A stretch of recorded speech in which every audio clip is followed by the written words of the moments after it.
ગોંડલની ચર્ચાઓ અવારનવાર હવે થવા લાગી છે અને ગુજરાતની ટોપ હેડલાઇન્સમાં પણ રહી છે। આ બધાની વચ્ચે હજુ પણ ગોંડલ ચર્ચાનો વિષય છે, કારણ કે હવે ચર્ચા એ થઈ રહી છે કે અમિત ખૂન કેસમાં જે મિસ્ટર એક્સ છે એ કેટલાય સમયથી ગાયબ છે અને પોલીસ હજી સુધી આ મિસ્ટર એક્સને નથી શોધી શકી।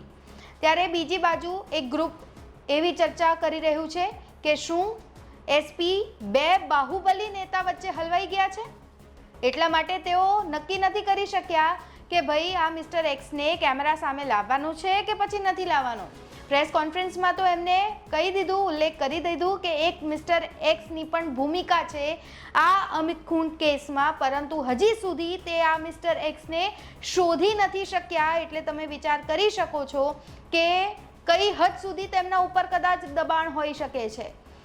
એસપી હિમકરસિંહની ભૂમિકા આ પહેલા ગોંડલમાં ચકચારી મચાવનાર રાજકુમાર જાટના મોત મામલે પણ ચર્ચામાં આવી હતી। એમાં એવું કહી રહ્યા હતા, પરિવારનો આક્ષેપ હતો કે પોલીસની શંકાસ્પદ ભૂમિકા છે, કારણ કે તેઓ સીસીટીવી ફૂટેજ છે એ જાહેર નથી કરી રહ્યા।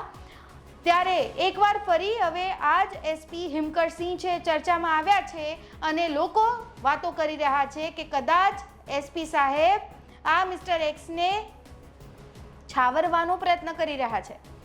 આપણે સૌ કોઈ જાણીએ છીએ કે જ્યારે આ બનાવ આવ્યો છે, લાઇમલાઇટમાં આવ્યો છે, ત્યારથી જ અનિરુદ્ધસિંહ પોતે પણ કેટલા બધા મીડિયાને ઇન્ટરવ્યૂ પણ આપી ચૂક્યા છે, કેટલા બધા ન્યૂઝ ચેનલને તેમને ઇન્ટરવ્યૂ આપ્યા છે, પરંતુ હજી સુધી કોઈ પણ પ્રકારના પગલાં છે એ સ્પષ્ટ પગલાં છે એ નથી લેવામાં આવ્યા।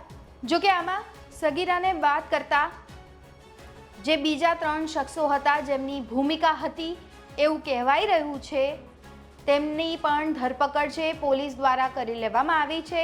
તપાસનો ધમધમાટ છે, દોર છે હજુ સુધી શરૂ જ છે એવું પણ કહેવાય રહ્યું છે। પરંતુ બીજી બાજુ પ્રશ્ન એ થાય કે આટલો સમય વીતી ગયો છે છતાં પણ આ મિસ્ટર એક્સ છે એ ઝડપાયો નથી અને પોલીસના સકંજામાં આવ્યો નથી।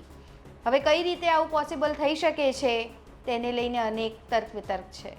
રીબડાના યુવાન અમિત ખૂંટની આત્મહત્યા કેસમાં નવો ખુલાસો થઈ રહ્યો છે। પોલીસ દ્વારા એક સગીરા સહિત 4ની ધરપકડ બાદ પોલીસે હની ટ્રેપ અને આત્મહત્યાના કેસમાં જેની મહત્વની ભૂમિકા છે તે વ્યક્તિ એક્સ નામની હોવાનો ખુલાસો કર્યો હતો।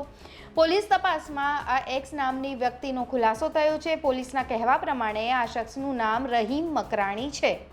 પોલીસે આ કેસમાં રહીમની શોધખોળ છે શરૂ કરી દીધી છે। ઘણો સમય વીતી ગયો છે। રહીમની ધરપકડ બાદ આ કેસમાં વધુ કેટલાક ખુલાસા થાય તેવી પૂરેપૂરી શક્યતા છે। ત્યારે કોણ છે રહીમ મકરાણી? ઝટપટથી નજર કરી લઈએ તો પોલીસના કહેવા પ્રમાણે રહીમ મકરાણી જૂનાગઢનો રહેવાસી છે। આ કેસમાં પોલીસે જ્યારે પૂજા રાજગોર અને એક સગીરાની ધરપકડ કરી ત્યારે કહ્યું હતું કે રહીમના કહેવાથી પૂજાએ આ કાવતરું રચ્યું છે। દુષ્કર્મની કે રહીમના કહેવાથી પૂજાએ આ કાવતરું રચ્યું હતું। દુષ્કર્મની ફરિયાદ નોંધાયા બાદ અમિતને જલ્દી જામીન ન મળે તે માટે સગીરાને પસંદ કરવામાં આવી હતી। રહીમે જ આ ષડયંત્ર રચ્યું હતું। સગીરાની ફ્રેન્ડ રિક્વેસ્ટ પસંદ કર્યા બાદ રહીમ જ સગીરા બનીને અમિત સાથે વાત કરતો હતો અને તેને હની ટ્રેપમાં ફસાવ્યો। પોલીસે રહીમનું નામ ખુલ્લું કરી દીધું છે। જો કે હાલમાં રહીમ પોલીસ પકડથી ખૂબ દૂર છે અને પોલીસે તેની શોધખોળ શરૂ કરી છે। અમિત ખૂન કેસમાં રીબડાના અનિરુદ્ધસિંહ જાડેજા અને રાજદીપસિંહ જાડેજાનું નામ ફરિયાદમાં નોંધાયું છે અને આ કેસમાં પોલીસે ગુનો નોંધ્યો છે, પરંતુ અનિરુદ્ધસિંહ જાડેજા અને રાજદીપસિંહ જાડેજાની ધરપકડ નથી કરવામાં આવી। પોલીસ રહીમની ધરપકડ કર્યા બાદ પુરાવો એકત્રિત કરશે અને રીબડાના પિતા પુત્ર વિરુદ્ધ કાયદાનો ગાળિયો મજબૂત કરશે તેવી શક્યતા છે હાલ। બીજી તરફ પરિવારજનો સતત પિતા પુત્રની ધરપકડ તાત્કાલિક થાય તેવી માંગ કરી રહ્યા છે।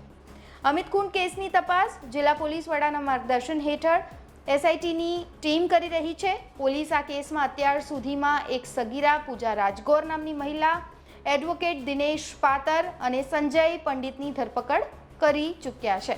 હવે રહીમની ધરપકડ બાદ આ તપાસ આગળ વધશે। જોકે પોલીસની ઢીલી કામગીરીથી પરિવારજનોમાં નારાજગી જોવા મળી રહી છે। પોલીસ આ કેસમાં આ ટોળકી દ્વારા અગાઉ કોઈ વ્યક્તિને આ રીતે શિકાર બનાવવામાં આવ્યા હતા કે કેમ તે દિશામાં પણ તપાસ હાથ ધરવામાં આવી છે। ત્યારે જોવાનું રહેશે કે પોલીસ તપાસમાં રહીમ મકરાણી નામનો શખ્સ કેટલા સમયમાં પકડાય છે। તો આ રિપોર્ટમાં બસ આટલું જ. ગુજરાતના તમામ મહત્વના સમાચાર જોવા માટે અને જાણવા માટે આપ જોડાયેલા રહો ગુજરાત તક સાથે.